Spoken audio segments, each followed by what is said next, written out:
No more Krakosia. All the flights in and out of your country have been suspended indefinitely. Currently, you are a citizen of nowhere. This is the unluckiest man in the world. He was just taking a nap on the plane, but when he landed, he discovered that his country had vanished overnight due to a sudden war. His visa was void, his currency invalid, and just like that, he no longer belonged to any country. The airport supervisor explained his situation using a bag of chips and an apple. He couldn't go back. He couldn't enter the US. He could only remain stuck in the transit lounge, indefinitely. But the supervisor, who was eyeing a promotion, didn't want him around. He feared that this stateless man would cause problems and jeopardize his career. So, he set a trap. He told Victor there would be a security shift change at a specific time, hinting that it was a good moment to escape. But just as Victor was about to make his move, he noticed something strange in the surveillance cameras. He stopped in his tracks, turned toward the lens, and simply said, "I wait." That single phrase shattered the plan. Back in the control room, the supervisor was furious. With no money for food, Victor found a way to survive by returning luggage carts. Each cart earned him 25 cents. Watching Victor slowly adapt and get by, the supervisor grew even more irritated. He immediately created a new position and hired someone to replace Victor, cutting off his only source of income. Victor's hard-earned survival method was snatched away in an instant. So, he tried to find a proper job within the airport, but due to his unclear status, every store turned him away. That night, he wandered the airport looking for shelter and ended up in a construction zone. Out of boredom, he picked up some tools and started fixing a wall. By morning, the wall looked brand new, and just then, the morning shift workers arrived and saw what he had done. As Victor was about to leave, the foreman stopped him. Impressed by the quality of his work, he hired Victor on the spot, offering $19 an hour. By pure accident, Victor had landed a job. When the supervisor found out, he was livid. Unbelievable.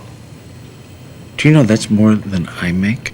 And so, Victor continued living in the airport for 9 long months. Then one morning, he received incredible news. The war in his country had ended. His documents were valid again, and he could finally enter the US legally. Everyone at the airport cheered for him. He had regained his freedom. The next day, he excitedly went to apply for official entry, but the staff told him he needed the supervisor's signature to proceed. After everything they'd been through, Victor knew this was almost impossible. So, he made a decision. He was done waiting. When word spread that Victor was leaving, airport workers rushed to escort him. After all those months, they had become close friends. But at the exit, the security guards blocked his path.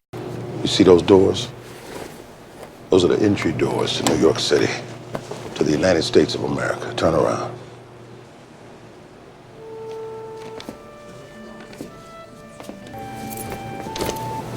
It's snowing in the city, and you're gonna need that.